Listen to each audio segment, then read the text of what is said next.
నమస్తే అండి.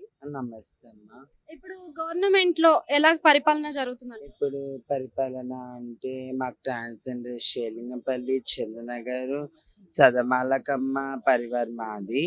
ఇప్పుడు మాకేం పర్వాలేదు. కొంచెం అక్కడి నుంచి కొంచెం పర్వాలేదు. ఇక్కడి నుంచి కూడా పర్వాలేదు.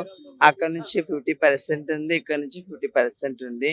మొత్తానికి తెలవాలంటే 100% నుంచి ఆలోచిస్తున్నాం మొత్తానికైతే.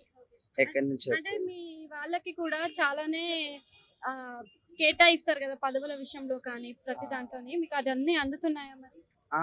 మాకు గవర్నమెంట్ నుంచి ఆధార్ కార్డులు, ఇంకా ఓటర్ ఐడీ మాకు ఇంకా ఇస్తున్నారు. అప్పుడప్పుడు గవర్నమెంట్ నుంచి మాకు ఇంకా బియ్యము ఇలా ఇలా పప్పు, ఉప్పు అన్నీ ఇస్తున్నారు. గవర్నమెంట్ నుంచి ఫ్రీగా వస్తున్నాయా అవన్నీ? ఫ్రీగా ఇస్తున్నారు. అంటే మీకు కొన్ని రిజర్వేషన్స్ ఉంటాయి గదా! అవన్నీ కూడా అందుతున్నాయా? అని కొన్ని అంటే దాంట్లో చెప్పాలంటే కొన్ని అందట్లేవు. ఏదంటే వాళ్ళు మమ్మల్ని కొందరు రోడ్డు మీద మాది కొన్ని పరిస్థితి ఉంటది బాధ అన్నీ పట్టించుకుంటలేదు పోలీసోళ్ళు. రేవంత్ రెడ్డి ఇప్పుడు వచ్చారు.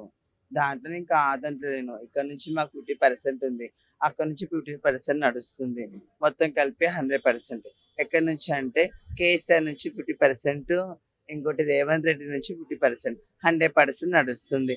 కాకపోతే మాకేం కొంచెం బాధలో ఉన్నాం. ఎలా అంటే రోడ్డు మీద అడుక్కుంటప్పుడు ఇది కూడా కొంచెం ప్రాబ్లమ్‌గా ఉంది. మాకు ఈ దొంగల వల్ల ఇదన్నీ ప్రాబ్లమ్ కొంచెం పోలీసు థాంక్ యూ అండి.